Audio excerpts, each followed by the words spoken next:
മിശിഹായ്ക്ക് സ്തുതിയായിരിക്കട്ടെ. ഞാൻ brother Shaiju Adappally, Ernakulam saint Mary's prayer മിനിസ്ട്രിയിൽ നിന്നാണ്.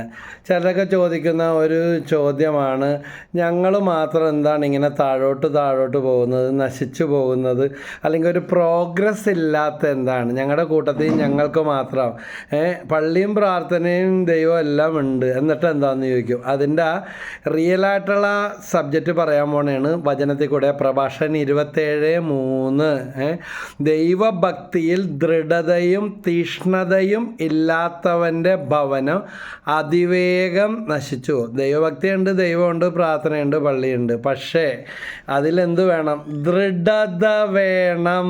ദൃഢതയും തീഷ്ണതയും വേണം. തീ പിടിച്ച വിശ്വാസം, പ്രാർത്ഥന വേണം. അല്ലാതെ ഞാങ്ങണ പോലെ ഇളകരുത്. യാക്കോബ് 1:7-8 പറയുന്നുണ്ട്, സംശയമനസ്കനും എല്ലാ കാര്യങ്ങളിലും ചഞ്ചല പ്രകൃതിയുമായ ഒരുവന് ദൈവത്തിൽ നിന്ന് ഒന്നും കിട്ടുകയില്ല. ആ കുടുംബത്തിൽ തന്നെ ഒരു സ്വസ്ഥത സമാധാനം ഉണ്ടാകത്തില്ല. ഇനി പോകാത്ത വഴിയും ഓടാത്ത കാര്യങ്ങളും ചെയ്യാത്ത രീതികളും ഇല്ലെന്ന് പറയും. അപ്പോൾ ഈ വചനം ശ്രദ്ധിക്കുക. പ്രഭാഷകൻ 27:3 ദൈവഭക്തിയിൽ ദൃഢതയും തീഷ്ണതയും ഇല്ലാത്തവൻ്റെ ഭവനം അതിവേഗം നശിച്ചു പോകും. അതിവേഗം നോക്കി നിൽക്കണ നേരം കൊണ്ട് കയറി വരും. എന്തെങ്കിലും ഒരു വഴി കിട്ടിയാൽ പിന്നെ പ്രാർത്ഥിക്കാൻ നേരമില്ല, കൂട്ടായ്മയ്ക്ക് നേരമില്ല, വചനമില്ല, ബൈബിളില്ല, പ്രാർത്ഥനയില്ല, സമയമില്ലെന്ന് പറയും. അതിനെയാണ് തീഷ്ണതക്കുറവ്, ദൃഢതയില്ലായ്മ എന്ന് പറയുന്നത്. അപ്പം അതായത് ഇപ്പം രോഗം വരാതിരിക്കണമെങ്കിൽ എന്ത് വേണം? സങ്കീർത്തനം 119:11 പറയുന്നുണ്ട്, അങ്ങക്കെതിരെ പാപം ചെയ്യാതിരിക്കാൻ അവിടുത്തെ വചനം ഞാൻ എൻ്റെ ഹൃദയത്തിൽ സൂക്ഷിച്ചിരിക്കുന്നു. വചനം വേണം. ഇതുപോലെ രോഗം വരാതിരിക്കാൻ എന്ത് വേണം? ഇമ്മ്യൂണിറ്റി പവർ വേണം. അത് സ്ട്രോങ് ആയിരിക്കണം. അല്ലെങ്കിൽ എതിരാളികൾ, അണുജീവികൾ, ഇൻഫെക്ഷൻ ഒക്കെ ആഞ്ഞടിച്ച് കഴിയുമ്പോഴേക്കും ദേ കിടക്കണം എന്ന് പറയും.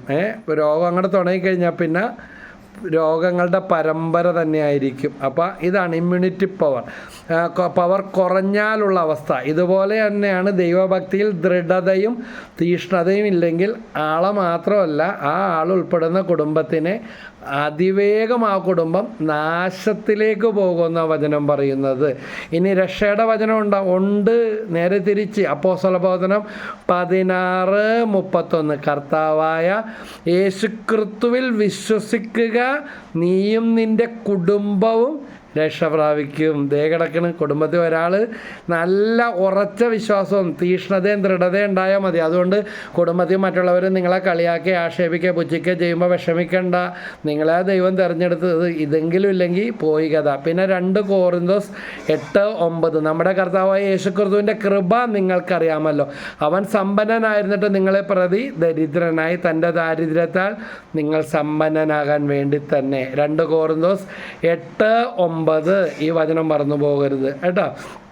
അപ്പോൾ ആദ്യത്തെ വചനം പ്രഭാഷകൻ 27:3 അതിവേഗം നശിച്ചു പോകുന്നതിൻ്റെ കാരണം എന്താണ്? യാക്കോബ് 1:7-8 സംശയ മനസ്ഥിതി.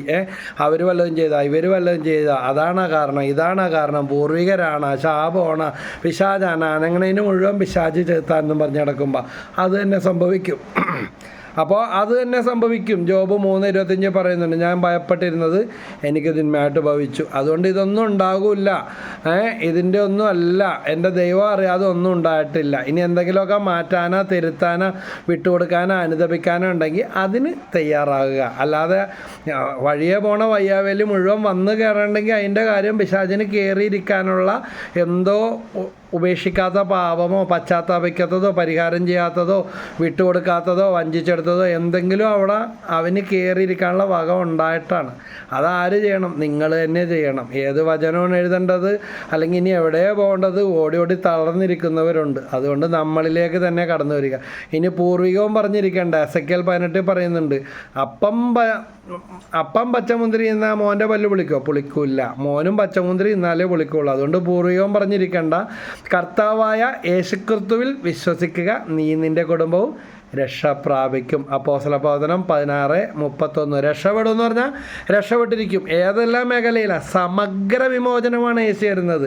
ശാരീരികമായി, മാനസികമായി, ആധ്യാത്മികമായി, ഭൗതികമായി, സമ്പത്തിൽ, ആരോഗ്യത്തിൽ, മക്കളുടെ കാര്യത്തിൽ, വിവാഹം, മംഗളകർമ്മങ്ങൾ, വീട് പണി, ആവശ്യമായ എല്ലാ കാര്യങ്ങളിലും ദൈവം ലുബ്ധനൊന്നുമല്ല. ദൈവം വാരി വിതറി അനുഗ്രഹങ്ങൾ വർഷിക്കുന്നവനാണ്. ചോദിക്കേണ്ടതുപോലെ ചോദിക്കണം. ഒരുങ്ങി കിട്ടിയതായിട്ട് കണ്ട് സംശയമനസ്ഥിതി കളഞ്ഞ് നന്ദി, ആരോ എന്തോ ചെയ്തു വെച്ച്, ഇവരെന്തോ ചെയ്ത്, അങ്ങനെ ചെയ്യാമെന്ന് പറഞ്ഞിട്ടുണ്ടായി, ഇങ്ങനെ കാണിക്കുമെന്ന് പറഞ്ഞിട്ടുണ്ടായി, നോക്കിയിട്ട് പോകണുണ്ടായി, ഇങ്ങനെ ഇതാണ് വിശ്വാസം. ഇതിനെയാണ് ദുർബല മനസ്ഥിതി എന്ന് പറയുന്നത്.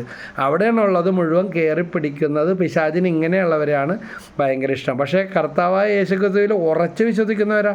കർത്താവാണ് അധിപൻ. റോമ 19. യേശു കർത്താവാണെന്ന് അതരം കൊണ്ട് ഏറ്റു പറയും, ഹൃദയം കൊണ്ട് വിശ്വസിക്കുകയും ചെയ്താൽ നീ രക്ഷ പ്രാപിക്കും. ജാതി, മതവും, വർഗവും, വർണ്ണവും ഒന്നും പറഞ്ഞിട്ടില്ല. ആരായിരുന്നാലും നീ രക്ഷ പ്രാപിക്കും. അതുകൊണ്ട് കർത്താവിനോട് അപ്പോസ്തലപ്രവർത്തനം 16:31, റോമ 10:9, 2 കൊറിന്തോസ് 8:9 നേരത്തെ പറഞ്ഞത്, അവൻ സമ്പന്നനായിരുന്നിട്ടും നിങ്ങളെ പ്രതി ദരിദ്രനായി തൻ്റെ ദാരിദ്ര്യത്താൽ നിങ്ങൾ സമ്പന്നനാകാൻ വേണ്ടി തന്നെ. ഈ വചനമൊക്കെ ഒന്ന് പറഞ്ഞു പ്രാർത്ഥിച്ചാണ്ടല്ലോ ജീവിതം അടിമുടി മാറും. ആത്മീയ സമ്പത്തും ഭൗതിക സമ്പത്തും അതുപോലെ മറ്റുള്ള പലരെയും സഹായിക്കാൻ തക്ക രീതിയിൽ ദൈവം നിങ്ങളുടെ സമസ്ത മേഖലകളെയും അനുഗ്രഹിക്കും. Praise the Lord. ഒരു വിശ്രമവും കിട്ടത്തില്ല. നന്മ ചെയ്യാൻ സമയം തികയത്തില്ല. അല്ലാതെ ദൃഢതയുമില്ല, തീക്ഷ്ണതയില്ല. ഒന്ന് പ്രാർത്ഥിച്ച് നോക്കുക, ഒന്ന് പോയി നോക്കുക, ഒന്ന് വചനം കേട്ട് നോക്കുക. അയ്യോ ബ്രദർ എന്ത് പറഞ്ഞാലും പിന്നെ ഡോക്ടറിൻ്റെ നിന്ന് കുറിപ്പ് മേടിക്കും. പക്ഷേ മെഡിക്കൽ ഷോപ്പിൽ പോയി അത് ആ മരുന്ന് മേടിച്ച് കഴിക്കണ്ടേ? മേടിക്കത്തില്ല. ഈ ബ്രദറിൻ്റെ നമ്പറുണ്ട്, ഈ ബ്രദറിനെ വിളിച്ച്, ആ അച്ഛൻ്റെ നമ്പറുണ്ട്, ആ അച്ഛനെ വിളിച്ച്, വേറെ സിസ്റ്ററിൻ്റെ നമ്പറുണ്ട്, അവരെ വിളിച്ച്, ഇങ്ങനെ ഭാവി അന്വേഷിച്ച് മാത്രം ഓടിക്കൊണ്ടിരിക്കുന്നവരാ ഒരുപാട് പേര്. എന്നിട്ട് ദുർബല മനസ്ഥിതി. ഭാവി അറിയുന്നത് നല്ലത് തന്നെയാണ്, ശരി, പക്ഷെ അത് ദൈവനാമത്തിലായിരിക്കണം. ഇനി അതും പറഞ്ഞ് കൈനീട്ടി ഇരുന്നിട്ട് മടിയന്മാരായിരുന്നിട്ട് കാര്യമുണ്ടോ? നല്ലോണം കഷ്ടപ്പെടണം. ഇതാ കൂട്ടിച്ചേർക്കപ്പെടേണ്ട പിന്നാലെ ഓടാതെ ദൈവത്തിന് ഒന്നാം സ്ഥാനം കൊടുക്കുക. മത്തായി 6:33 പറയുന്നുണ്ട്, ആദ്യം ദൈവരാജ്യവും നീതി അന്വേഷിക്കുക, ബാക്കിയെല്ലാം കൂട്ടിച്ചേർക്കപ്പെടും. മത്തായി 7:7 പറയുന്നുണ്ട്, ചോദിപ്പിൻ തരപ്പെടും, അന്വേഷിപ്പിൻ കണ്ടെത്തും, മുട്ടുവിൻ തുറക്കപ്പെടും. ഇച്ചിരി കഷ്ടപ്പെടണം, മുട്ടണം, അന്വേഷിക്കണം, പ്രാർത്ഥിക്കണം, പ്രാർത്ഥിച്ച് വെയിറ്റ് ചെയ്യണം, കാത്തിരിക്കാൻ തയ്യാറാകണം. നമുക്കറിയാം ഒരു ക്യാൻസർ രോഗം വന്നാൽ ചിലപ്പോൾ എനിക്കറിയാം 4th സ്റ്റേജ് വരെയും പോയിട്ട് ഇനി രക്ഷയില്ലെന്ന് പറഞ്ഞപ്പോൾ തിരിച്ചു വന്നിട്ടുള്ള ദൈവം രക്ഷിച്ച പലരുമുണ്ട്. അതേസമയം ടെൻഷനും വ്യഗ്രത അടിച്ചിട്ട് രക്ഷപ്പെടാൻ സാധ്യതയുള്ള രോഗമാണ്. പക്ഷേ ആദ്യ പിടിച്ച് മരിച്ചു പോയവരെ കുറിച്ചും കേട്ടിട്ടുണ്ട്, കണ്ടിട്ടുണ്ട്. ആദ്യ പിടിച്ച് വ്യഗ്രത പിടിച്ച് സ്വസ്ഥതയില്ലാതെ മരിച്ചു പോയവർ, സമാധാനം ഇല്ലാതെ മരിച്ചു പോയവർ, മരണഭയം. അപ്പോൾ എന്തിനൊരു സമയമുണ്ട്. ഒരു ചെറിയ അസുഖം വന്നാൽ ചെറിയ ട്രീറ്റ്മെൻറ്റ് മതി. പക്ഷേ വലിയ അസുഖം വന്നാൽ ചിലപ്പോൾ ദീർഘനാൾ ചിലപ്പോൾ ഹോസ്പിറ്റലിൽ കിടക്കേണ്ടി വരും, ദീർഘനാൾ മരുന്നുകൾ കഴിക്കണം.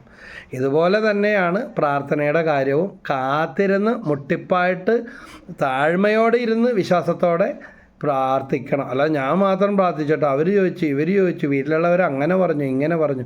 ആ ദുർബല മനസ്ഥിതിയൊക്കെ മാറ്റുക. എൻ്റെ കുടുംബത്തിൽ ഞാനാണ് ആദ്യമായിട്ട് നശിച്ച് വെണ്ണീറായി ആത്മഹത്യാപരമായ അവസ്ഥയിലൂടെ കടന്നുപോയി.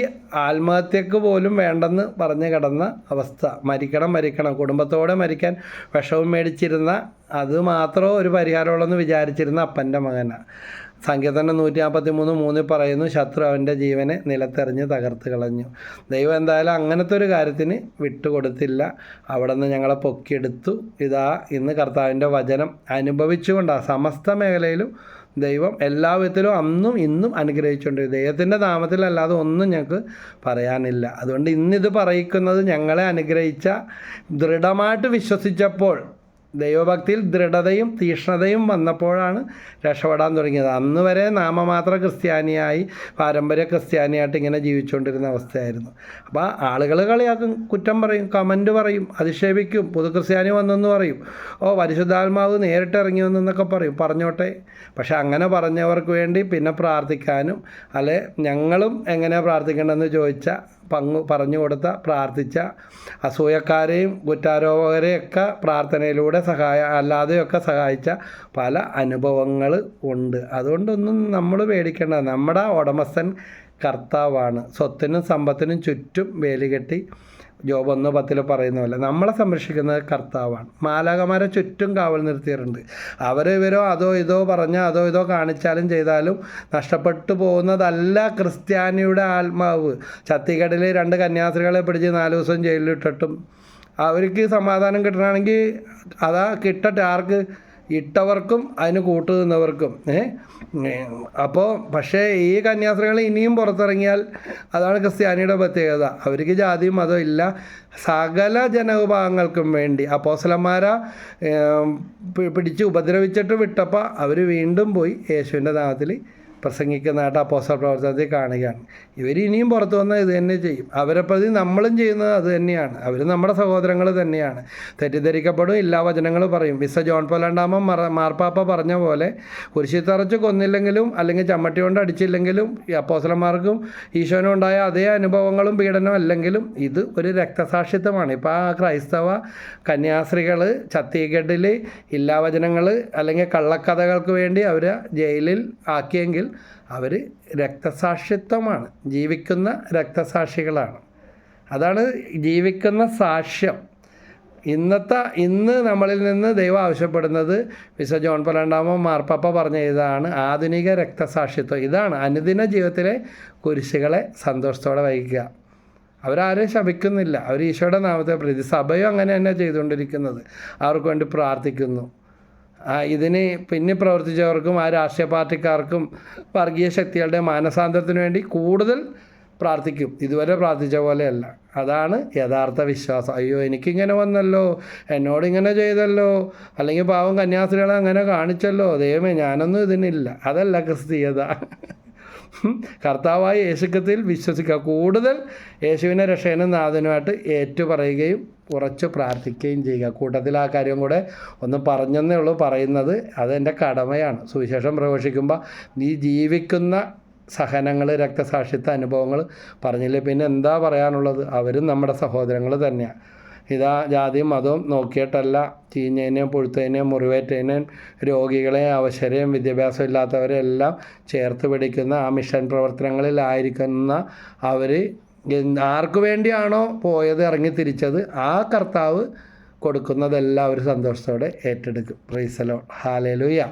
യേശുവേ നന്ദി. അപ്പോൾ ഈ കേട്ട വചനങ്ങൾ മറന്നു പോകരുത്. 2 കൊരിന്ത്യർ 8:9, അപ്പോസ്തല പ്രവർത്തനം 16:31, റോമ 10:9 ഈ വചനങ്ങളൊക്കെ വെച്ച് പ്രാർത്ഥിക്കുക. Praise the Lord. ഈശോ മിശിഹായ്ക്ക് സ്തുതിയായിരിക്കട്ടെ. ഹല്ലേലൂയ.